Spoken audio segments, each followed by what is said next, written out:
Radhe Radhe to all, जय wish to all, welcome back magical lens में। आज फिर आपका स्वागत है। आज हम जिनसे बात करने वाले हैं उनका नाम है एस्ट्रो हेमन।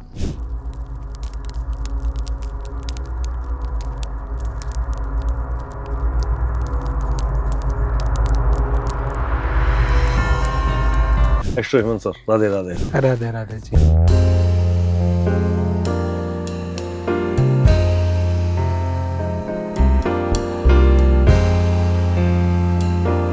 जन्म तेरे ते हस मां क्यों रोई, जदों ओनू पता लग्या तेरी उम्र ना बाकी कोई।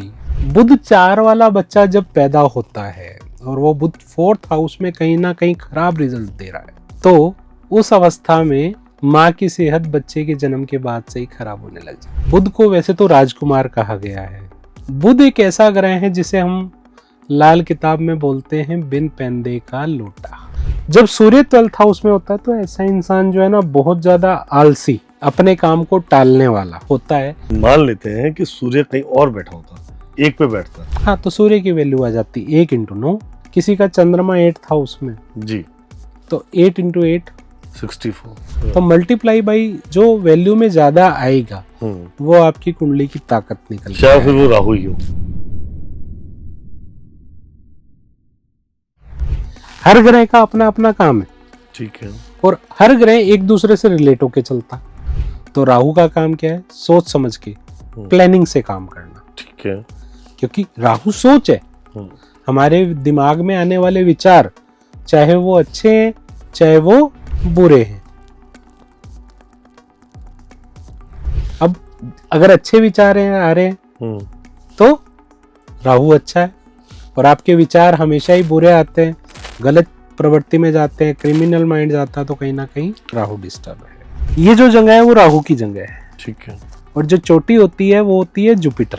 हमने राहु को जुपिटर की शरण में, मतलब गुरु की शरण में दे दिया। बाल सफेद होने लगते हैं तो डाई करना शुरू कर देते। मैं कहता हूँ नहीं करनी चाहिए। जितने हमारे सिर में सफेदी आती है उतना हमारा जुपिटर कायम होता है। आपके करियर में ग्रोथ, ये जुपिटर का काम है। अब मैं बार बार एक लाइन बोलता हूँ कि अच्छा काम किया तो मैंने किया, बुरा किया तो चाचा के बेटे ने किया। जैसे हम हैं, जैसे हमारी दुनिया चल रही है, वैसे एक ग्रह भी आपके साथ वैसे ही खेल खेल। केतु कौन है? हमारी औलाद, हमारे शरीर का प्राइवेट पार्ट, हमारी रीढ़ की हड्डी, हमारे घर में ब्याज का चढ़ना। मतलब जुपिटर ने अपना बलि का बकरा केतु को रखा है। जीजा साले के लिए साला, जीजा के लिए केतु है, ससुर के लिए दामाद भी केतु है। घर में रखे हुए प्याज में से स्मेल आने लग जाए तो आप समझ लेना कि आपके घर में कहीं ना कहीं केतु डिस्टर्ब है। केतु का काम क्या है? कर्जा चढ़ाना। और बुध और केतु मिलकर मंगल बद भी बनते हैं। तो ऐसे इंसान को 3 धातु का छल्ला पहनना मुबारक हो। जो केतु की उम्र होती है वो होती है 48 से 51 साल।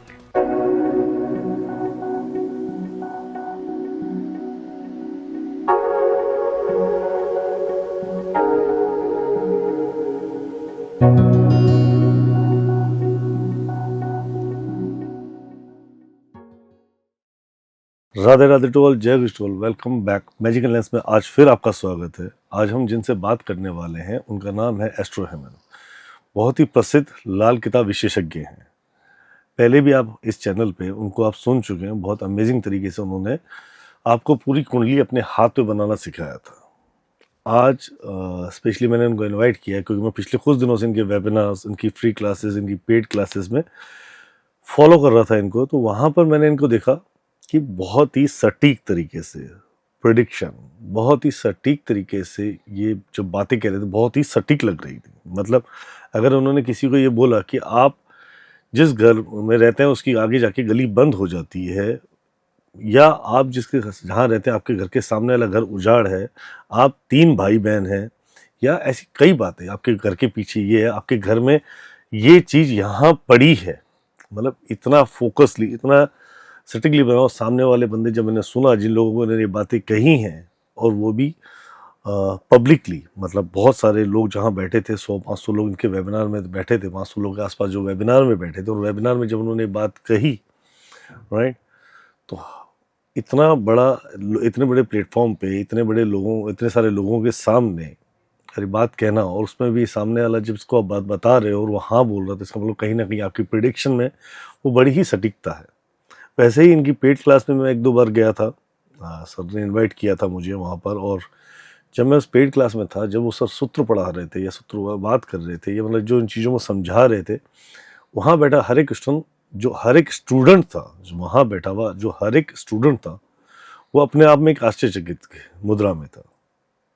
तो आज उसी सिलसिले जब मैं भी इस बात को समझ नहीं पाया, जिससे इतना ज़बरदस्त मैं इससे प्रभावित हुआ, तो मैंने सबको यहाँ इनवाइट किया अपने यहाँ पर, और इस बात को समझने की कोशिश कर रहा हूँ कि आखिर एक्चुअली है क्या, लाल किताब ऐसा क्या बोलती है और ऐसे कैसे किस तरीके से बताती है कि ये जो भी बात बोलते हैं वो एकदम सत्य बात बोलते हैं। तो आज मैं बहुत बहुत स्वागत करना चाहूँगा हेमंत जी का। Astro Hemant sir, Radhe Radhe. राधे राधे जी। बहुत बहुत धन्यवाद आपका यहाँ आने के लिए, अपना कीमती समय निकालने के लिए। पहले तो हैप्पी न्यू ईयर सर। आपको भी नववर्ष की बहुत बहुत शुभकामनाएं। और जैसा कि आप बोल ही रहे हैं कि सूत्र, मैं एक्चुअली सूत्र तो, क्योंकि हम भाषा वो जानते हैं, सूत्र पता नहीं आप सूत्र बोलोगे क्या जी, बोलोगे, जी, शब्द जी, तो जी, आपको जी, पता होंगे सर। देखो क्या होता है कि हर एक चीज, जी, हर ग्रह अपनी जगह पे कुछ ना कुछ ऐसी निशानियां छोड़ देता है कि जिसको समझना वो क्यों छोड़ता है, जी, कैसे छोड़ता है, और हजारों कुंडलियों पे रिसर्च करने के बाद जब वो चीज पाई जाती है तो उस ग्रह की निशानी वो निकल के सामने आती है। Right sir. ठीक है? निशानी से तात्पर्य क्या हो गया सर आपका? निशानी से वही सूत्र जिसको हम बोल रहे हैं वो अच्छा, सूत्र ही मतलब है। सूत्र निशानियां, मतलब निशानी मतलब लाल किताब में उसको निशानियों के नाम से जाना जाता है। और लाल किताब, जैसा कि मैं आपको पिछले पॉडकास्ट में भी बताया, कि 4 भाषाओं का मिश्रण है। 4 भाषाओं में? जी, उर्दू, पंजाबी, हिंदी और फारसी। ओके। क्योंकि जिस टाइम ये लिखी गई थी, पंजाब में लिखी गई थी, तो सबसे ज्यादा पंजाबी, इन्हीं लैंग्वेज का यूज बिल्कुल होता था, यही है उर्दू और पंजाबी का यूज होता था। और जब वो होता था तो कुछ फारसी लोग और ये सब मिलके उनके वर्ड ऐड हुए थे, और ये सारी की सारी कविताओं के माध्यम में है। ओके। तो जैसे आज हम सूत्रों पे बात कर ही रहे हैं, तो ऐसे ही पंडित जी क्या लिखते हैं? पंडित जी लिखते हैं, जन्म तेरे ते माँ हंस क्यों रोई, जन्म तेरे ते हंस माँ क्यों रोई, जदों ओनू पता लग्या तेरी उम्र ना बाकी कोई। अब जो पंजाबी हैं वो तो समझ गए होंगे, पर इस लाइन को मैं हिंदी में थोड़ा सा समझा दूं। जी। कहते कि जब किसी की कुंडली में बुध 4th हाउस में है, जी। तो यहाँ पंडित जी ने लिखा जब ये खराब अवस्था में होगा, तो पंडित जी यहाँ लिखते हैं, जन्म तेरे पे माँ क्यों हंस रोई। मतलब जब तेरा जन्म हुआ तो पहले तो माता हंसी और फिर रोई, जब उसको पता चला तेरी उम्र ना बाकी कोई। मतलब बुध 4 वाला बच्चा जब पैदा होता है और वो बुध 4th हाउस में कहीं ना कहीं खराब रिजल्ट दे रहा है, तो उस अवस्था में माँ की सेहत बच्चे के जन्म के बाद से ही खराब होने लग जाती है। ओहो।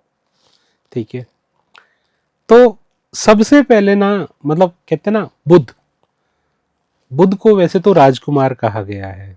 ठीक है। ठीक है जी, पर बुध एक ऐसा ग्रह है जिसे हम लाल किताब में बोलते हैं बिन पैंदे का लोटा। बिन पैंदे का लोटा। जब चाहे जिस ग्रह के साथ जाता है उसी जैसा रूप धर लेता है। ठीक है, और लाल किताब में ना इस चीज का बड़ा महत्व है, जिसे हम बोलते हैं बुध का भेद। बुध का भेद? बुध का भेद, ये भी बड़ा नया नाम सुना है। बुध का भेद आपने नाम सुना है, पर मैं आपको बता देता हूँ ये काम क्या करता है। हम कई बार अपने चार्ट को खोलते हैं और उसमें देखते हैं बुध हमारा 1st हाउस में है, बुध हमारा 2nd में है, 3rd में है, 4th में है। सबका अपने अपने सब जगह जहाँ पे जिसका भी जहाँ पे है। जी। पर क्या एक्चुअल में वो वहां पे है या नहीं है? अच्छा, ये भी दिक्कत है कि वो दिख रहा है वहां पे, पर वहां पे है या नहीं है या नहीं है, ये कैसा हुआ? इसका असर कहाँ जाता है? तो इसके लिए भी लाल किताब में इसका पूरा फॉर्मूला है कि आप बुध का भेद निकाल सकते हैं कि आपका बुध कहाँ है, और बुध को देखना क्यों जरूरी है। बुध इतना इंपॉर्टेंट हो गया, इसका भेद भी है। भेद भी है। बुध को देखना क्यों जरूरी है? आप ये समझें कि कहते हैं ना कि आपके पास सब कुछ है, आपके पास सब कुछ है, पर बुद्धि नहीं है तो काम चलेगा? नहीं, जिसके पास बुद्धि नहीं उसका कोई कार्य नहीं है सर, ये ना। ठीक है, तो इसलिए लाल किताब में सबसे पहले बुध को देखा जाता है। बुध का भेद मतलब बुध का राज पकड़ना पड़ता है। बुध का भेद पकड़ना पड़ता है। सबसे पहले तो आपको बुध का भेद और आपकी कुंडली की ताकत जी आपको देखनी आ गई। अब आपकी कुंडली में 9 प्लेनेट है, 12 हाउसेज है, ठीक है, जी बिल्कुल सबकी कुंडली में होते हैं, राइट। पर आपको चलाएगा क्या? एक मैंने लास्ट टाइम में एक पॉडकास्ट में शायद बताया था आपको कि किस्मत का ग्रह, कि किस्मत का ग्रह का अगर पकड़ लेते हैं तो हम उसको जिंदगी में आगे आगे आगे आगे उसी ग्रह के माध्यम से ले जाते हैं। मतलब एक गरीब से अमीर को बनाने के लिए किस्मत का ग्रह है। पर आपकी कुंडली में सबसे ज्यादा ताकत दे कौन रहा है? वो अलग है, वो अलग निकल के आएगा। मतलब 9 ग्रह सबकी कुंडली में है, पर हमें 2 या 3 को पकड़ के चलना है कि जो हमारी कुंडली में ताकत दे रहे हैं। ओके, ठीक है, हमने ताकत को पकड़ लिया। आप किसी भी बुरी से बुरी सिचुएशन में हैं, आपकी कुंडली के ताकत के ग्रह को पकड़ना है और वो ताकत का ग्रह पकड़कर उसी के उपाय करा देंगे तो आपकी कुंडली में आपकी कुंडली को मिल जाएगा और वो आपको उस बुरे टाइम से निकालने में आपकी मदद करेगा, सक्षमता दे देगा। अब एग्जाम्पल के तौर पे ले लेते हैं, आपका परिवार है जी और आप दिक्कत में हैं, तो आपके परिवार में जो आपको लगेगा ताकतवर, जो सक्षम होगा वही आपको निकाल पाएगा जी, और उसका ट्रस्ट भी आप पे होना चाहिए जी। एग्जाम्पल के तौर पे आपकी कुंडली की ताकत सूर्य है। सूर्य कौन? पिता। लाल किताब में गुरु पिता जी। इन 2 ग्रह में से कोई भी एक ग्रह आपका सक्षम हो, उसकी मदद से आप अपने आप को उभार लेंगे। ओके। किसी की कुंडली में चंद्रमा ताकतवर होगा तो चंद्रमा कौन है? माँ, मन, ठीक है ना, तो चंद्र आपको निकाल लेगा। तो एक तो हो गई कुंडली, दूसरे हो गया आपकी कुंडली का भेद। वो भेद भी है, हर कुंडली का होता है, हर कुंडली का बुध का भेद निकल के आएगा, अलग अलग आएगा, बिल्कुल अलग अलग आएगा। आप कहो चाहो तो मैं आज अपने दर्शकों को बताना चाहूंगा कि ये बुध का भेद थोड़ा तो बताओ सर, कैसा होता है बुध का भेद? ये बड़ा ही खतरनाक टॉपिक आपने छेड़ दिया है। बिल्कुल, पहले ना हम सारे ग्रहों की ताकत लिखते हैं, मतलब एक वैल्यू देते हैं जी, ठीक है, सटीक है, मतलब ये फिक्स्ड है, फिक्स वैल्यू है। सबसे पहले सूर्य जी, जिसकी वैल्यू है 9, ठीक है, ठीक है। उसके बाद चंद्रमा, उसकी वैल्यू है 8। उसके बाद शुक्र जी, जिसकी वैल्यू है 7। ओके। उसके बाद जुपिटर, ठीक है, जिसकी वैल्यू है 6। ओके। उसके बाद वैल्यू है मंगल की वैल्यू है 5। ओके, ठीक है। उसके बाद कौन बचा? उसके बाद बचा हमारा बुध आएगा, बुध की वैल्यू है 4। ठीक है, ठीक है। शनि की वैल्यू है 3, राहु की वैल्यू है 2 और केतु की वैल्यू है 1। अब अगर मैं वैल्यू को देखूं, आपने बोला ये 1 to 9 इतनी ताकत है, सूर्य सबसे स्ट्रॉन्ग और केतु सबसे लो। मैंने वैल्यू भी उसी अकॉर्डिंग दी है। मैंने सूर्य की 9, चंद्रमा की 8, ठीक है, शुक्र की 7, जुपिटर की 6, मंगल की 5, बुध की 4, शनि की 3, राहु की 2 और केतु की 1 वैल्यू।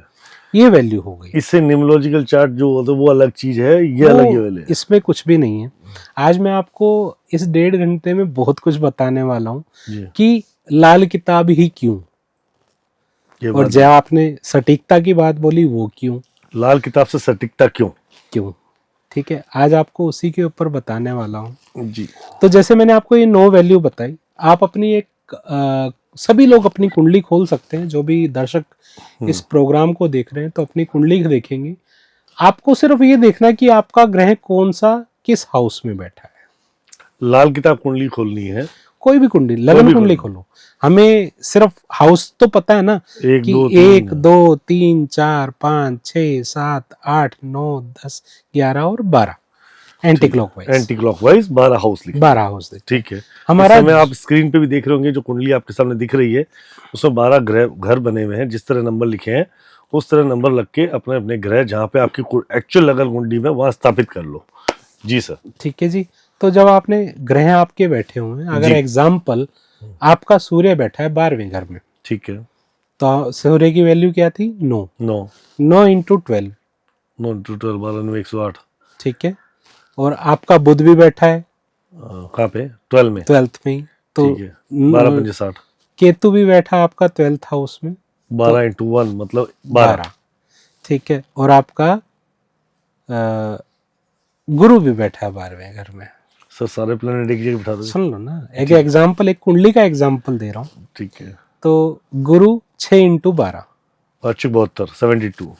और राहु बैठा आपका 6th हाउस में। ठीक है। ठीक है। तो 6 दूनी 12। और आपका चंद्रमा बैठा है 8th हाउस में। 8th में। तो 8 8 8 64। ठीक है। और शुक्र और मंगल आपके बैठे हैं 10th हाउस में। शुक्र की वैल्यू आपने बताई थी 7, तो 70 उसकी वैल्यू हो गई।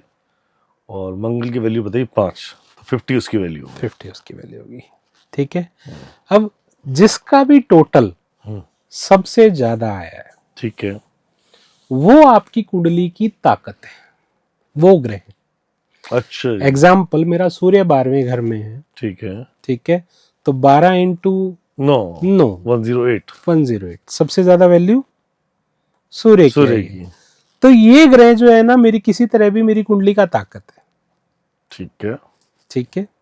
आप अपनी कुंडली लगा सकते हैं, अपनी कुंडली जोन सा भी ग्रह आपका जहां जिसमें बैठा है उसके साथ मल्टीप्लाई कर देंगे, तो वो ताकत सबसे बड़ा ग्रह होगा। वो आपका जो है कुंडली की ताकत होगी। मतलब कभी भी मुसीबत आएगी, सबसे बचाने में सबसे पहले वो ग्रह आपका आगे होगा। जैसे इस कुंडली की ताकत में सूर्य सबसे पहले आया। ठीक है। तो आपको किसी भी तरह से है सूर्य को ही स्ट्रोंग रखना है। सूर्य कैसे स्ट्रोंग होगा? जी। अपने आप को डिसिप्लिन में रखें, ठीक है। टैक्स चोरी ना करें, ओके। उससे भी सूर्य खराब होता है। नमक ज्यादा तेज ना खाएं। और अच्छा। सूर्य जब 12th हाउस में होता है, तो अभी जो हम सूत्रों की बात कर रहे थे, जी। जब सूर्य 12th हाउस में होता है तो ऐसा इंसान जो है ना, बहुत ज्यादा आलसी, अपने काम को टालने वाला ओके होता है। तो उस चीज के ऊपर ना जाए। तो जो अभी आप बात कर रहे थे, निशानी की बात कर रहे थे, तो सूर्य की निशानी आ गई। सूर्य 12th हाउस की निशानी। मतलब 12वें घर में अगर किसी का सूर्य मिल जाए तो उसको पहले बात आलसी है भैया, ये पूछ लेना है। बिल्कुल। और वो कहेगा यस, मतलब उसको कोई भी काम बोल दो आप, अभी करता हूँ 10 मिनट में, अभी करता हूँ 15 मिनट में, टालता है, उसका टालने का काम जी। वहां पर सूर्य थोड़ा आलसी हो जाता है। ठीक है। तो अब कुंडली की ताकत हमारी निकल के आ गई। मान लेते हैं कि सूर्य कहीं और बैठा होता, एक पे बैठता, हाँ, तो सूर्य की वैल्यू आ जाती 1 इंटू 9। 9 ही वैल्यू रह जाती। तो जो 9 वैल्यू होती तो वो सूर्य ताकत नहीं जाता, फिर जो उस समय कहीं और बैठा जो जिसकी वैल्यू सबसे ज्यादा आएगी। ठीक है। आगे एग्जाम्पल, किसी का चंद्रमा 8th हाउस में जी, तो 8 इंटू 8 64 और बाकी सब पहले के घरों में, तो मल्टीप्लाई बाई जो वैल्यू में ज्यादा आएगा वो आपकी कुंडली की ताकत निकल, चाहे फिर वो राहु ही हो, वो चाहे राहु क्यों ना हो। तो राहु का काम क्या है? सोच समझ के, प्लानिंग से काम करना। ठीक है। क्योंकि राहु सोच है, हमारे दिमाग में आने वाले विचार, चाहे वो अच्छे हैं चाहे वो बुरे हैं, वो राहु है। अब अगर अच्छे विचार आ रहे हैं तो राहु अच्छा है, और आपके विचार हमेशा ही बुरे आते हैं, गलत प्रवृत्ति में जाते हैं, क्रिमिनल माइंड जाता है, तो कहीं ना कहीं राहु डिस्टर्ब है। ठीक है।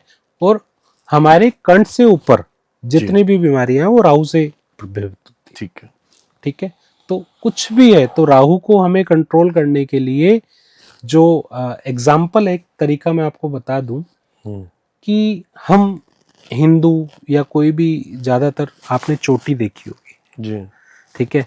हम देखते हैं चोटी, देखते हैं, हम कहते हैं ये तो पंडित जी हैं, शिखा है ना, ये तो पंडित जी हैं। बट इसका एक एक्चुअल जो साइंटिफिक लॉजिक है, ये जो जगह है वो राहु की जगह है। ठीक है। और जो चोटी होती है वो होती है जुपिटर।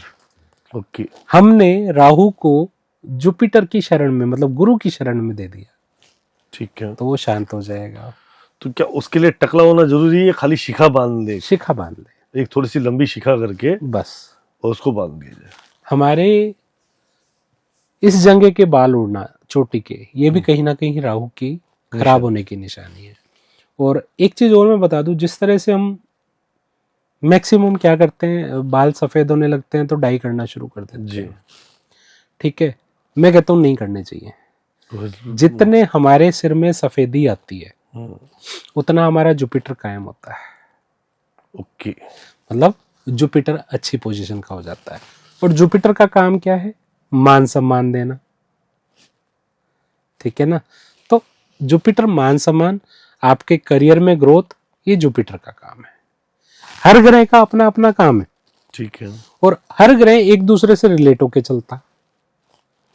एक खराब होता है तो एक ग्रह खराब नहीं होता, एक के पीछे एक खराब होते चले। मेरा कहने का मतलब है कि घर में कोई एक इंसान बीमार है तो वो अकेला बीमार नहीं है, कहीं ना कहीं उसके रिलेटिव भी परेशान हो रहे हैं, उसके परिवार वाले भी परेशान हो रहे हैं, उसकी सेवा में परेशान हो रहे हैं, चाहे सेवा में हो रहे हैं, चाहे वो काम अपना छोड़ना पड़ रहा है या कुछ भी लगा लो जी। तो एक अकेला बीमार नहीं होता, बहुत सारे बीमार होते हैं। उसी तरह से ग्रह का भी काम है जी कि एक ग्रह खराब हुआ है ना, वो अकेला नहीं होता, कहीं बलि के बकरे में तो कहीं टक्कर में। अब आप कहेंगे ये बलि का बकरा क्या फिर कहाँ से आ गया सर? आप तो पढ़ तो किताब रहे थे, कहाँ बलिया चढ़ा रहे हो सर? तो देखो, अब मैं बार बार एक लाइन बोलता हूँ कि अच्छा काम किया तो मैंने किया, बुरा किया तो चाचा के बेटे ने किया। यही होता ये है, बात होती है सर, यही होता है। तो 100% ये बात होती है। तो मैं आपको एस्ट्रोलॉजी को एक प्रैक्टिकल वे में सिखाना चाह रहा हूँ, मैं बताना चाह रहा हूँ कि ये जैसे हम हैं, जैसे हमारी दुनिया चल रही है, वैसे ये ग्रह भी आपके साथ वैसे ही खेल खेल रहे हैं। ओके। ठीक है। तो एग्जाम्पल के तौर पे जुपिटर खराब है तो जुपिटर अकेला खराब नहीं है, सबसे पहले केतु को खराब करेगा। जुपिटर खराब नहीं है तो केतु खराब होगा। मतलब जुपिटर ने अपना बलि का बकरा केतु को रखा है। केतु कौन है? हमारी औलाद, ओके। हमारे शरीर का प्राइवेट पार्ट, ठीक है। हमारी रीढ़ की हड्डी, हमारे घर में ब्याज का चढ़ना, हमारे लिए जीजा, हमारा जो जीजा है वो केतु है, साला जो है वो केतु है। अच्छा, जीजा साले के लिए साला, जीजा के लिए केतु है। केतु है, और ससुर के लिए दामाद भी केतु है। ओके। ठीक है। घर में रखे प्याज इस चीज का सबूत होते हैं, जब उनमें से घर में रखे हुए प्याज में से स्मेल आने लग जाए तो आप समझ लेना कि आपके घर में कहीं ना कहीं केतु डिस्टर्ब है। और केतु का काम क्या है? कर्जा चढ़ाना। क्या हम ये बात कह सकते हैं अगर किसी को कि जिसका केतु कुंडली में खराब दिखे तो कह सकते तुम्हारे घर में प्याज बदबू मार रहा है? बिल्कुल, बहुत जल्दी, मतलब जितना मतलब अच्छे से अच्छा प्याज लेके आ जाए थोड़े दिन में, मतलब ज्यादा नहीं, हफ्ते के अंदर अंदर उसके घर में स्मेल आ जाएगी प्याजों की।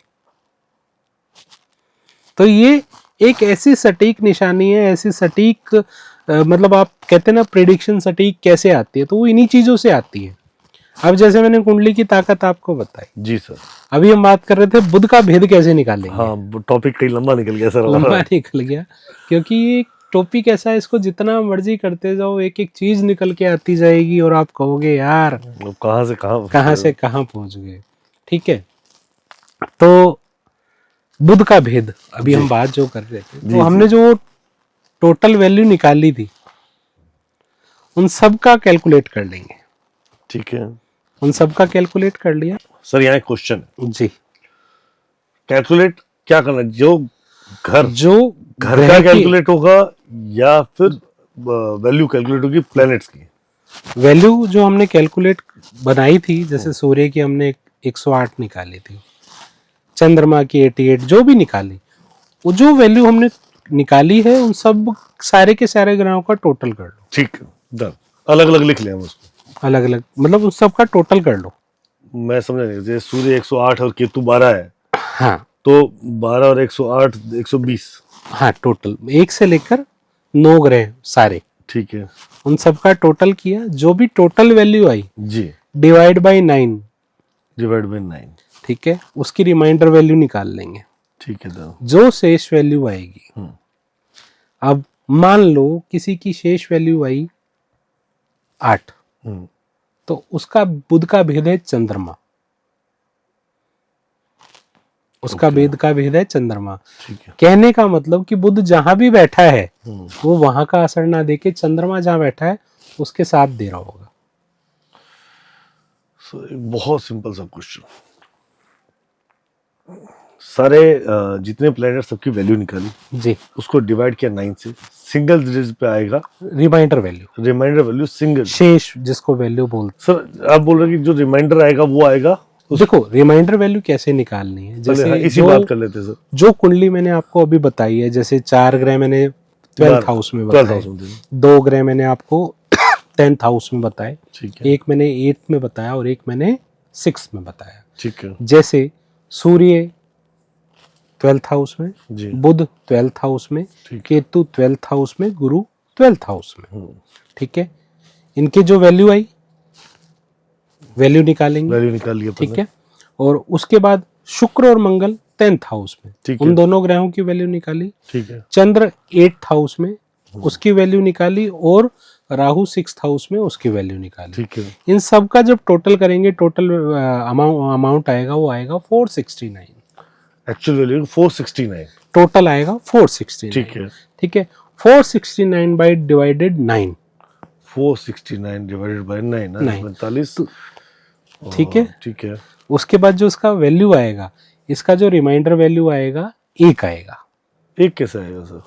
9 करते जैसे हम बचपन में सीखते थे, आप सभी लोग भाग करके देखो इसको, भाग करके देख लेते हैं। 469 डिवाइडेड बाय 9। 9 तो 9 पंजे 45, तो बचा 1 और 19, ठीक है, 18 बचा 1 आ गया सर नीचे। ठीक है, तो 1 किसका नंबर था? केतु का। केतु का।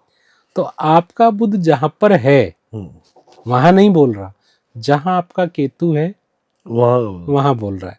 तो जैसे इस कुंडली में हमने लिया था, इसमें केतु भी 12वें में था और बुध भी 12वें में था। ठीक है, तो इसका बुध केतु के साथ वहीं बोल रहा है, तो जो इसका असर होगा वो होगा ही होगा।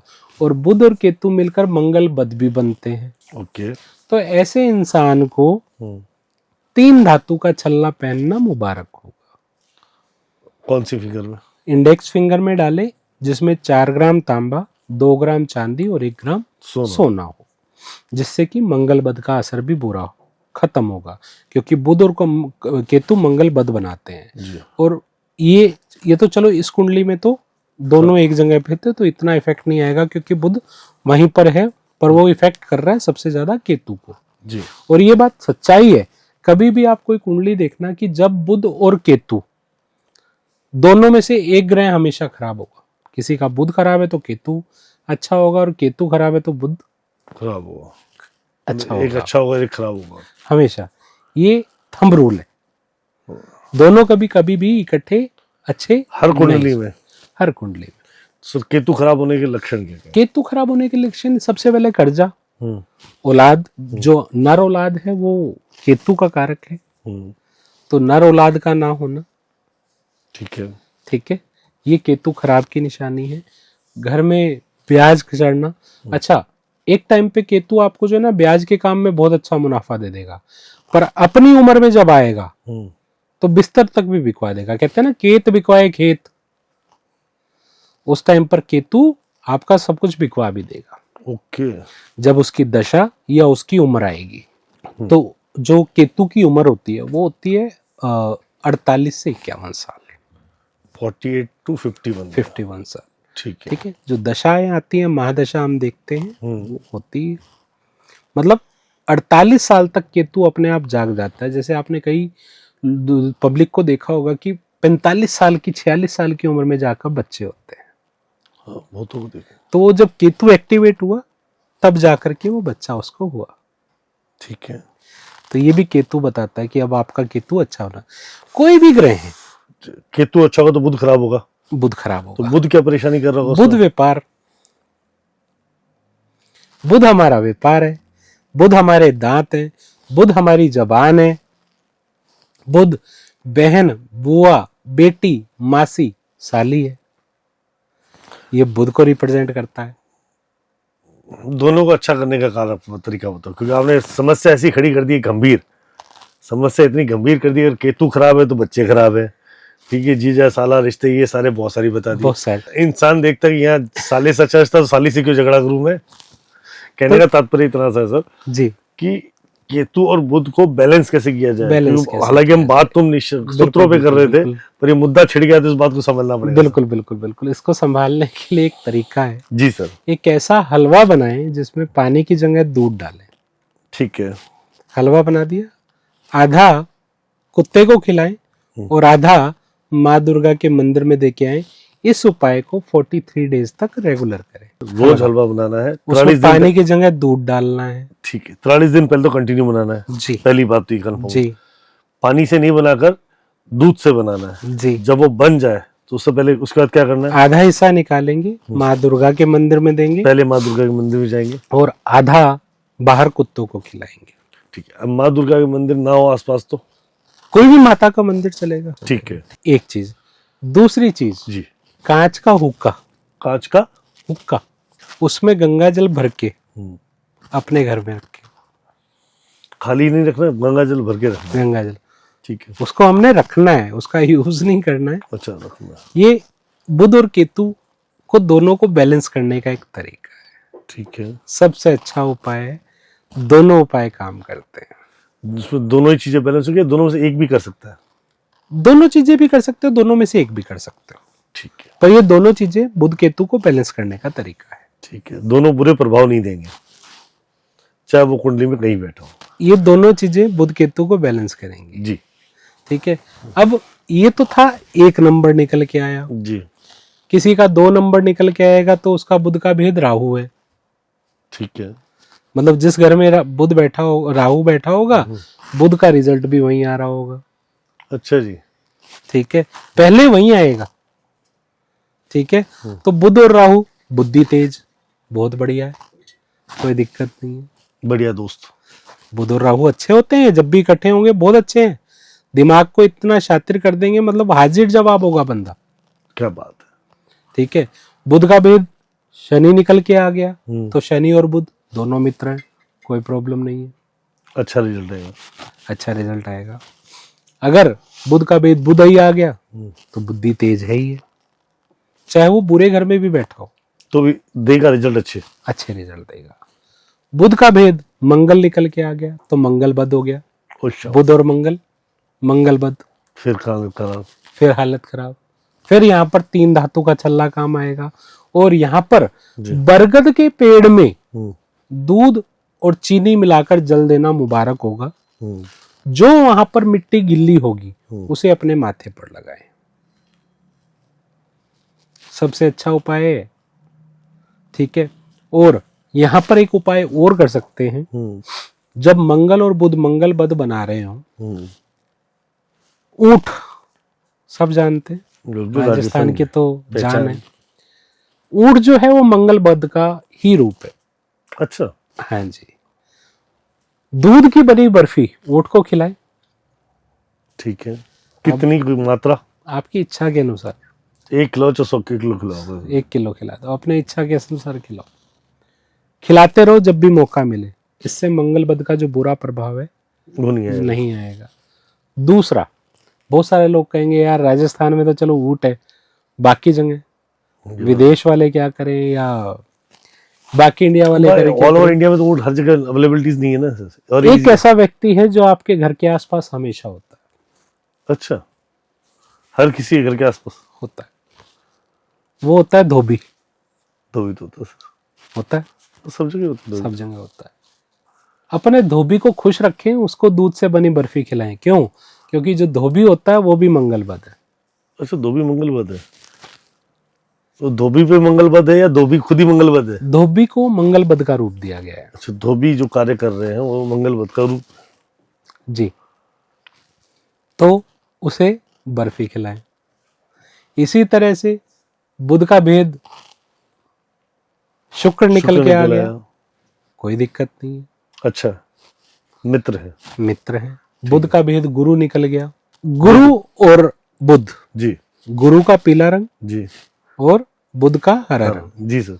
बुध और गुरु ये दोनों मिलकर नीला बनेंगे। बिल्कुल नीला बने। एक तरह से राहु का रूप ले लेंगे। अच्छा, ये दोनों मिलकर नीला रंग राहु का राहु क्रिएट हो जाएगा। ठीक है। राहु क्या करता है? वही दिमाग का बंद, अचानक, मतलब कोई भी अचानक दुर्घटना होना, इंसान का भ्रमित होना, ये राहु का काम है। राहु का काम है। तो ये अच्छा हुआ या बुरा हुआ? अब किस घर में बैठा है? एग्जाम्पल, ये बैठ गए 8वें घर में जी, तो बुध और राहु दोनों ही 8वें घर में खतरनाक। ऐसा इंसान शेख चिल्ली, ऐसे इंसान के घर में से कोई ना कोई जेल में जरूर गया होगा। ओहो, ठीक है, और ऐसे इंसान के ऊपर मुसीबत पर मुसीबत पड़ती ही रहते हैं। मतलब अगर भेद निकल जाए गुरु का और वो मिल जाए 8वें घर में, तो उससे पहली बात ये पूछनी है कि भाई तुम्हारे घर में से जेल कौन गया? जेल कौन गया है? क्या ठीक है, बात है सर, मतलब सटीक जाएगा एकदम। सटीक जाएगा। यही सटीकता ही तो देती है लाल किताब। क्या बात है। अभी तो सिर्फ अभी हमने सूत्रों पे तो बात ही नहीं की है। अरे अभी पर तो सर मेरे को तो यही सूत्र दिखने लग गए। तो वही मैं आपको बता रहा हूँ कि इस तरह से अगर बुध का भेद सूर्य बन गया तो बुध सूर्य के साथ है, बहुत बढ़िया। ठीक है बुध चंद्रमा के साथ है, तो बुध और चंद्र क्या करेंगे? जी। मन और बुद्धि जब दोनों मिल जाते हैं तो ओवर थिंकर।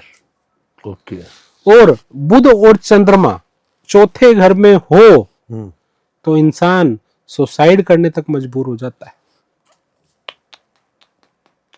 बुध और चंद्रमा छठे घर में हो तो कई बार सुसाइड के अटेम्प्ट अपने आप करता है। यहां तक बुध और चंद्रमा ले आते हैं क्योंकि इमोशनल बहुत ज्यादा होता है। चंद्र इमोशनल है, बुध बुद्धि है। मतलब कोई भी सामने वाले की बात ऐसे दिल पे लगा लेगा, चाहे बात उसने नॉर्मल वे में कही होगी, पर वो इतना इमोशनल होता है कि वो ऐसे दिल पे लगा लेता है तो उसके ऊपर ये मेरे साथ ही क्यों, ऐसे लोग जो होते हैं ना, मैं ही क्यों, मेरे साथ ही क्यों, तो ये बुध और चंद्र करवाते हैं। बुध का भेद अगर चंद्रमा में निकल जाए पर चंद्रमा अच्छी पोजीशन में नहीं हुआ तो हालत खराब कर देगा। आप समझ रहे हैं? तो ये इसलिए लाल किताब में बुध का भेद और आपको ग्रह की ताकत का पता लगाना जरूरी है। तो ये सब आप अपनी कुंडली में आप आसानी से दिखा दिया। तो आपको ये समझ में आया कि कैसे बुध का भेद हमने निकाला। सर ये पूरी चीजें आप अपनी क्लासेस में पढ़ाते हैं डेली? जी, मैं क्लासेस में क्या क्या पढ़ाता हूँ वो भी थोड़ा सा आपको बता दूं। जी देखो, प्रॉब्लम व्यापार की, फैमिली लाइफ की, बच्चों की, यही ज्यादा होती है। पर ये हो किस वजह से रही है, कहां से आ रही है, कब आएगी, जड़ क्या है, आप समझें कि मतलब हम जब तक क्यों नहीं देखेंगे ना, उस क्वेश्चन मार्क का आंसर नहीं लेंगे, तब तक किसी चीज का हल नहीं है। लॉजिक हर चीज के पीछे है जी। ठीक है, तो ये प्रॉब्लम क्यों आई, किस लिए आई, कैसे जाएगी, क्या हल है। मैं बार बार जो बोलता हूं ना कि 100 में से 99 मौत एस्ट्रोलॉजर बचा सकता है, 100वीं तो उस आत्मा के, परमात्मा के हाथ में। वो इसलिए नहीं बोलता क्योंकि रास्ता दिमाग जो दिया है ना भगवान ने, बुध इसलिए जरूरी है कि भगवान ने दिमाग दिया है कि अपने दिमाग को यूज करो। अब नहीं समझ में आ रहा है, बुध खराब हो रहा है, तो भैया अपना सही एस्ट्रोलॉजी के माध्यम से वो गाइडलाइंस ले लो। अब आप सोचो कि एस्ट्रोलॉजी तो जो एक जादू करती है, पंडित जी ने बोला था मेरा प्यार 2 दिन में लौट आएगा, नहीं आया। पंडित जी बोलते हैं आपका लव मैरिज हुई, नहीं हुई। पंडित जी आपको ये कहना चाहते हैं कि आप अपनी गाइडेंस के तरीके से चलें कि ये आपके जीवन में अच्छा है, इस रास्ते से चलेंगे आप अपने जीवन की नैया को बहुत आसानी से इस भव सागर से पार निकल जाएंगे। अगर आपके क्वेश्चन ही गलत होंगे तो वहां पे तो पंडित जी भी क्या करेंगे। सही, पंडित जी अपनी दक्षिणा लेंगे और क्या लेंगे। ठीक है, फिर तो वही रहो, राहु की माया और शनि की छाया। ये स्टोन पहन लो, ये पूजा करा लो, दैट्स इट, इतना ही होता है। और लाल किताब इन चीजों में बिलीव नहीं करता है। लाल किताब प्रैक्टिकल आपके जीवन में कैसे आपको आगे बढ़ना उस पर काम करता है। Right sir. ठीक है, तो ये आज हमने जाना बुध का भेद। और खतरनाक है सर, बुध का भेद बहुत खतरनाक है। लोगों को समझ में ही नहीं आता कि बुध है कहाँ और बोल कहाँ रहा है। अब यहाँ पर एक चीज और बताता हूँ मैं आपको कि ये तो मैंने बताया कि ये आ गया। बहुत सारे लोग आएंगे सर मेरी तो वैल्यू 0 आई है, अब मेरा बुध कहाँ है। हाँ 0 तो आ ही नहीं सकते ना, आएगी। अच्छा 9 किसी का 81 ही निकल जाए तो 99 81 0 बचा सर। ठीक है, अब किसी की वैल्यू 0 निकल के आई तो उसका बुध 5वें घर में होगा। अच्छा, मतलब उसका रिजल्ट पांचवें भाव घर से में भी। जो भी ग्रह होगा उसके साथ होगा। अच्छा, ग्रह नहीं हो तो सर? तो जिस घर में आपका सूर्य बैठा होगा बुध उसके साथ होगा। या तो पांचवें भाव वाले ग्रह, जो घर में ग्रह बैठा होगा उसके साथ होगा, अन्यथा जहां पर सूर्य बैठा होगा, सूर्य बैठा बैठे वाले घर में आपके सूर्य का बुध का भेद होगा। क्या बात है, क्या बात है, अमेजिंग हो जाएगा सर। इस सूर्य फिर तो उसको रिजल्ट अच्छा देगा। और जिसकी वैल्यू जीरो आई, जीरो आएगी तो वैल्यू या तो पांचवा घर खाली हो और वैल्यू जीरो आ जाए तो उसका रिजल्ट अमेजिंग होने वाला है। अमेजिंग होगा। राइट सर, सो रियली मजा आ गया इस बात को सुन के कि ना बुध का भेद तो भेद ही सर, बुध का राज बता दिया आपने हमें। वही निकालना बहुत जरूरी है जी। और हमारे कुछ एस्ट्रोलॉजर भाई इस चीज को निकालते भी नहीं है। बुध का भेद निकालना ही बहुत ज्यादा इम्पोर्टेंट है और जब बुध को हम समझ लेते हैं ना तो बाकी कुंडली को फिर समझना आसान हो जाता है। ये बात भी सही है सर। अब कुछ चीजें ना बड़े शॉर्ट में समझते हैं, राइट? या तो बुध के उपाय सुनते हैं, 1 से 12 घर में बुध के उपाय बात कर लेते हैं, या आप बुध के वो उपाय बता दो जिससे सब देखो मैं 1 से 12 घर की तो कभी बुध के ऊपर पूरी वीडियो बनाएंगे जी तो जरूर बताऊंगा, पर मैं कुछ जनरल उपाय मैं आपको जरूर बताइए। बता देता हूँ। बुध जी। है क्या, पहले जी। बुध को समझते हैं कि उसकी आशियां क्या है। जी। अब आप फिर कहोगे आशियां, अब आशियां मतलब वस्तु है। आशिया में आपसे समझ चुका हूं, क्योंकि आपसे इतनी बार बात करता हूँ, आप आशिया आशिया शब्द मुझे रट के आजकल तो मैं घर में बोल लूंगा ये आशिया है। जी। जी। तो जिस तरह से अगर बात करें, जी सर। जितने भी प्रकार के पक्षी हैं, परिंदे, जी। वो बुध है। ठीक है। इनको हरे मूंग की दाल खिलाने से बुध अच्छा होता है। यहाँ सवाल पैदा होगा सर, जी। 2 मिथ और फैक्ट में फंस गए। क्या हरे की मूंग की दाल या हरे चने अपनी छत पे डाल सकते हैं? नहीं।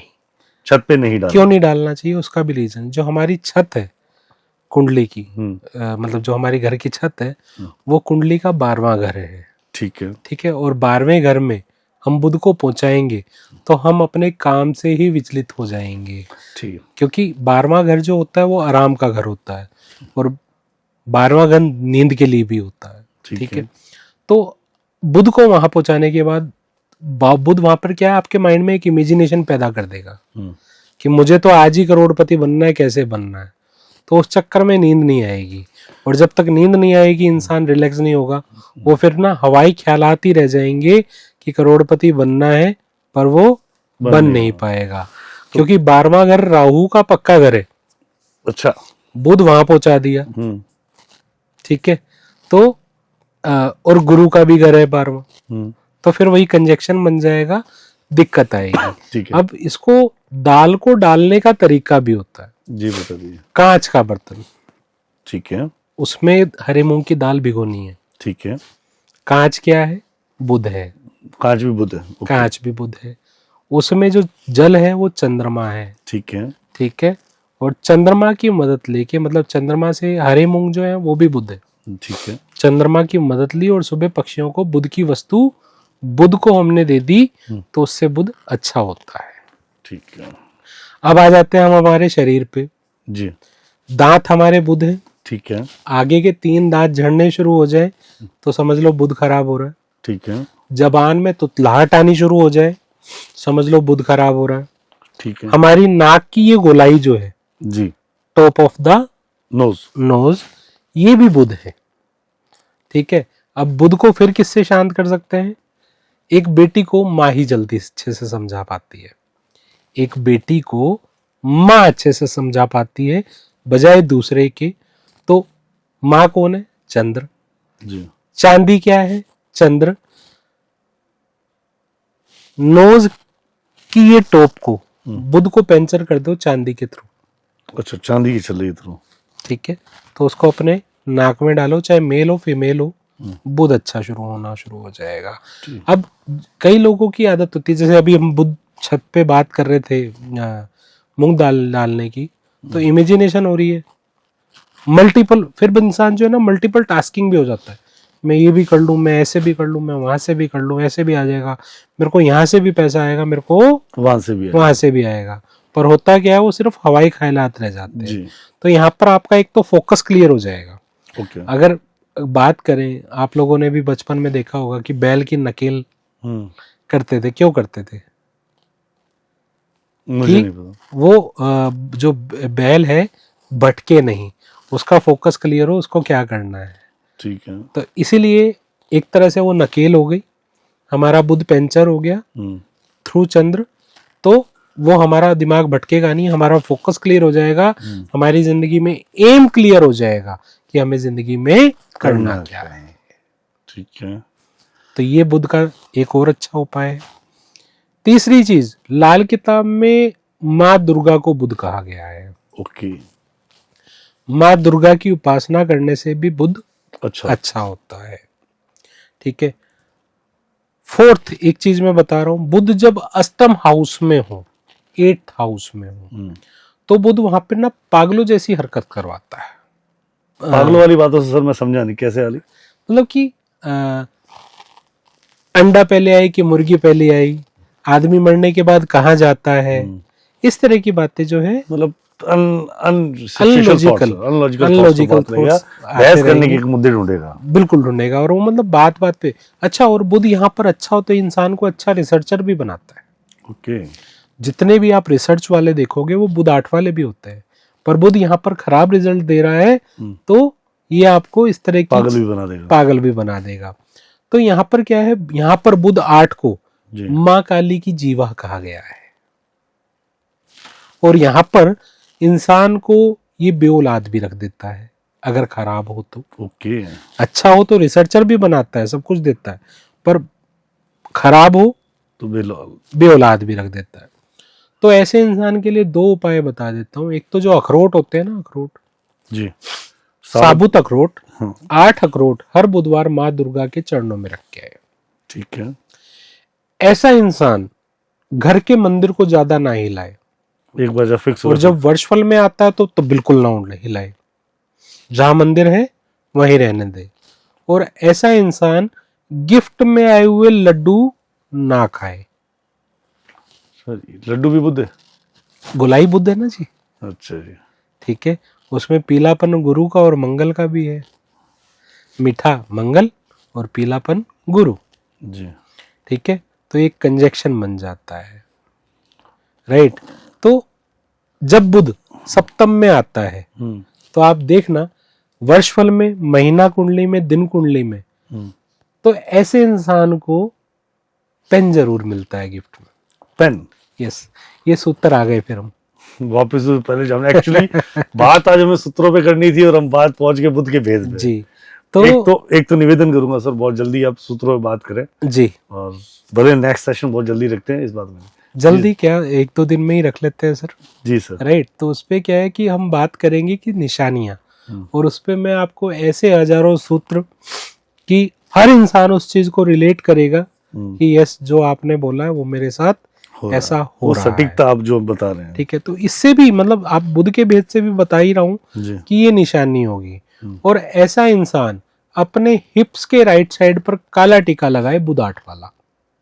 हिप्स के राइट साइड में हिप्स, अब क्यों? अब जो हिप्स है ना, वो हमारी कुंडली का 8वां घर है। ओके, शारीरिक तौर से जब 8वें घर में बुध है, ठीक है, बुध 8वें घर में बैठा तो कहाँ बैठा है? हिप्स पे, मतलब बुद्धि हिप्स पे चली गई। उसको काला तिलक क्या है? शनि। शनि से बुध कंट्रोल होता है। 8वें घर में मंगल से भी बुध कंट्रोल होता है, जबकि बुध और मंगल आपस में दुश्मन है, पर 8वें घर में इन दोनों का झगड़ा नहीं होता। क्यों सर?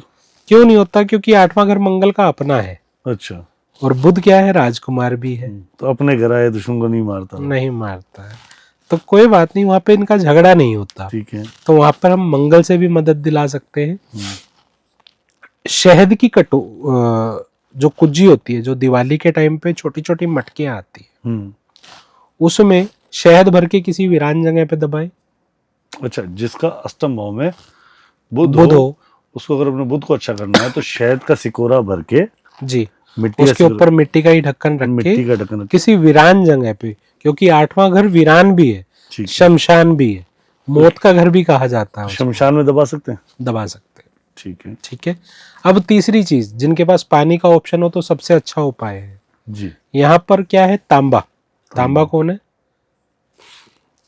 तांबा आपका हो गया सूर्य, ठीक है, उसमें हरे मूंग बुध, वापिस से क्योंकि सूर्य और बुध, सूर्य कौन है बॉस और बुध क्या है एम्प्लॉय, राइट। तो तांबे का लोटा, उसमें हरे मूंग की दाल डाल के उसके ऊपर तांबे का ही ढक्कन लगवा के सील करके चलते पानी में जल प्रवाह करें, इससे भी बुध अच्छा होता है। यहाँ पे हमने सूर्य की मदद भी दिला दी। तो सूर्य की मदद से, मंगल की मदद से, शनि की मदद से हमने यहाँ पर बुध को अच्छा किया। और यहाँ पर सूर्य बुध का कंजक्शन बनाना हो तो एक कांच के जार में, कांच के जार में गुड़ भर के 800 ग्राम, ठीक है, वीरान जगह पे दबाएं। चाहे वो शहद दबा ले चाहे वो गुड़ दबा ले, गुड़ सूर्य है, शहद मंगल है। तुम मतलब हम चाहे दोनों में से एक कर सकते हैं, दोनों करने चाहिए। सूर्य का जो, सूर्य को मदद, मतलब वैसे तो बुध को मंगल की मदद ज्यादा दो, पर किसी केस में सूर्य को वहां पे प्लेस करा सकते हैं, तब हम ये सूर्य बुध तो यूज कर सकते हैं। तो इस तरह से मतलब हर चीज के अलग अलग उपाय बनते हैं। पर मैं फिर भी यही कहना चाहूंगा, जनरल उपाय हम लोग यूट्यूब पे देखते हैं, हर जगह देखते हैं, पर फिर भी सब लोगों से एक रिक्वेस्ट करना चाहूंगा, अपनी कुंडली के अनुसार उपाय किए जाए तो ज्यादा अच्छा रहता है। बिल्कुल, क्योंकि आपकी कुंडली में क्या योग बन रहा है, किसको कहाँ से हटाना है, किसको कहाँ पहुंचाना है, ये आपको समझना पड़ेगा, ये समझना पड़ेगा। या तो इसके लिए पढ़े, बिल्कुल, या फिर किसी अच्छे एस्ट्रोलॉजर से अपनी जांच कराकर तभी करें। वैसे मैं आप सबको बता देता हूँ, सर बहुत अच्छे से प्रेडिक्शन करते हैं। आप प्रेडिक्शन चाहें तो सर के नंबर्स डिस्क्रिप्शन में है, कंसल्ट कर सकते हैं। ये बहुत अच्छे से एजुकेशन भी देते हैं, इनकी फ्री सेशंस भी आते हैं, पेड सेशन है। जैसे भी आप कनेक्ट करना चाहें तो डिस्क्रिप्शन दिए गए लिंक पे क्लिक करके या उनके कॉन्टैक्ट नंबर पे आप कनेक्ट करके आप सर तक पहुँच सकते हैं। जी सर। तो और इसी तरह से बुध छठे घर में हो, जी, बुध छठे वाला हो या गुरु छठे वाला हो, जी, ऐसा इंसान कभी भी नॉर्थ की डायरेक्शन में अपनी बेटी की शादी ना करे। नॉर्थ की डायरेक्शन किसको बोलेंगे सर? अपने घर से नॉर्थ की डायरेक्शन, अच्छा, जहां अपने पर घर से। नॉर्थ की डायरेक्शन में शादी ना करे। रीजन बीइंग कि छठा घर नॉर्थ भी है। ठीक है, अगर जुपिटर वहां पर है और इंसान ने अपनी बेटी की शादी नॉर्थ की डायरेक्शन में कर दी, तो ऐसा इंसान खुद तो बर्बाद होगा ही होगा और बेटी भी साथ में बर्बाद होगी। ओहो। तो जैसे उपाय के साथ साथ लाल किताब निशानियों पे ज्यादा काम करता है, ठीक है, लाल किताब परहेज पर ज्यादा काम करता है। यहाँ पर मैं एक लाइन बोलता हूँ, क्या कहते कि क्या लाल किताब में परहेज ही परहेज है, कर लेगा तो तेरे काम आएंगे, नहीं तो ये ज्योतिष तुझसे उपाय के नाम पे बहुत मोटी रकम कमाएंगे। सही। उपाय बड़ी सोच समझ के किए जाते हैं, समझ कर किए जाते हैं, पर कुछ जो आज मैंने बताए हैं जनरल उपाय हैं, ये आपको नुकसान नहीं देंगे। सर बुध चौथे भाव में हो तो जन्म तेरे पे, जहां पर हमने शुरू किया था हाँ। कि जन्म तेरे पे माँ हंस क्यों रोई। हाँ, यहाँ पर एक चीज और बताता हूँ कि बुध दूसरे में हो या चौथे में हो, वैसे बुध और गुरु की दुश्मनी है, पर बुध चौथे घर में और दूसरे घर में गुरु की मदद करता है। गुरु की मदद करता है। यहाँ पर ये दोनों मिलकर, मतलब दूसरे में और चौथे में, इंसान को राजयोग भी देता है। अच्छा, खुद के लिए, परंतु दूसरे घर में पिता की उम्र पे और चौथे घर में माता की उम्र पे फर्क देता है, दिक्कत देता है। और उसी समय मान लेते हैं कि अगर चौथे घर के अंदर मान लेते हैं कोई और ग्रह, जैसे सूर्य बैठा हो जी, या शुक्र, 2-3 ग्रह बैठा, माना तो सूर्य बैठा, शुक्र बैठा और बुध भी बैठा है, और दोनों मित्र हैं उसके, अब क्या घटना घटेगी सर? सूर्य का शुक्र कहाँ मित्र है? सूर्य शुक्र मित्र नहीं है? नहीं। अच्छा, चलिए, सूर्य और शुक्र मित्र नहीं है। ठीक है। हाँ, शुक्र और बुध बैठे हैं तो अच्छा है। और जिस तरह से मैंने आपको बताया, चंद्र और बुध 4th हाउस में बैठ जाए तो इंसान को डिप्रेशन और पागल भी कर देते हैं। इवन सुसाइडल अटेम्प्ट भी इंसान करता है। मैं तभी ये क्वेश्चन है, अब चंद्र बैठा है तो अब उसको सुसाइडल अटेम्प्ट की बात होगी, अगर ये सूर्य बैठा हो तो सूर्य और बुध बैठे हैं तो ये एक तरह से क्या है, ऐसा इंसान फैमिली ओरिएंटेड होगा।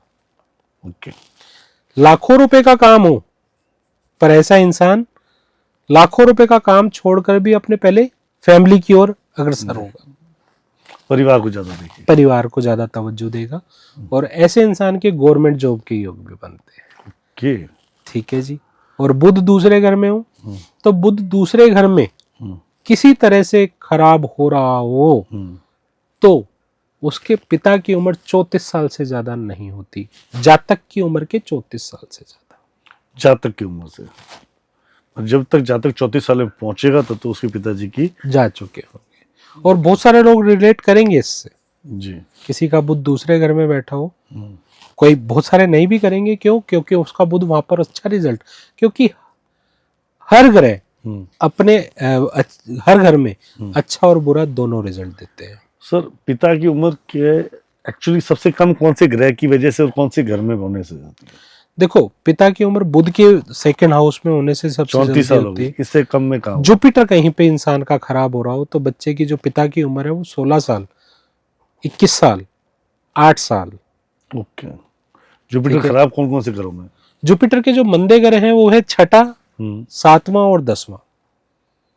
छठा, सातवां, 10वां। पिताजी फर्क पड़ेगा, दादाजी पड़ेगा? दोनों पे पड़ सकता है या तो दादा पहले जाएंगे या फिर पिताजी जी। जाएंगे। और जुपिटर के 8वें घर में जुपिटर खराब हो तो उसके दादा उसकी 8 साल की उम्र से पहले चले जाते हैं। और अच्छा हो तो ऐसे जातक के दादा 80 साल की उम्र तक जीवित रहते हैं। अच्छा और बुरा, और अच्छे और बुरे का प्रभाव आके अलग अलग है जी। हमें देखना पड़ता है, इसके साथ योग लगते हैं कि ये योग वहां पर सेट हो रहे हैं कि नहीं हो रहे। तो बहुत सारे योग, सूत्र कहाँ लगते हैं, सूत्र योग कहाँ लगेंगे, लगते हैं, सही बात बिल्कुल। है। योग और सूत्रों का बहुत बड़ा मील है। बहुत बड़ा योग है। मतलब बस ये है कि इसको पढ़ना और समझना। और मैं यहाँ पर एक चीज और कहना चाहूंगा कि लाल किताब पढ़ने की चीज नहीं है, लाल किताब को डिकोड करना बड़ा जरूरी है। समझना जरूरी है, समझना जरूरी है, डिकोड करना जरूरी है। ये अगर ये बात पंडित जी ने बोली है तो क्यों बोली है। हर चीज को बड़ी बारीकी के साथ किया जाता है, और इसी चीज को मैं पढ़ाता भी हूँ। अमेजिंग था सर, आज का सेशन बड़ा अमेजिंग था। मतलब हम बात तो आज एक्चुअली सूत्रों पे करने वाले थे, निशानियों पे करने वाले थे, पर कहीं ना कहीं बुद्ध ने अपना भेद खो, आज बीच में बुद्ध आ ही गया। लगता है आज बुद्ध आसपास ही घूम रहे हैं हमारे। तो बुद्ध ने हमें अलग ही दिशा में लिया है जी। बाकी बुद्ध का भेद बड़ा अमेजिंग था सर। बहुत सारी चीजें हम समझ पाए। हालांकि हम उपायों को, जनरल उपायों को हम इतना तवज्जो नहीं दे रहे हैं आज इस सेशन में, पर आज आपको जो सीखने को मिला वो बुद्ध और बुद्ध का भेद। बहुत अमेजिंग कैलकुलेशंस, अपनी कैलकुलेशन को एक्यूरेट करें, समझें किस तरह आपके जीवन में बुद्ध कहाँ का परिणाम दे रहा है, उससे आपको क्या क्या लाभ अभी उठा सकते हो।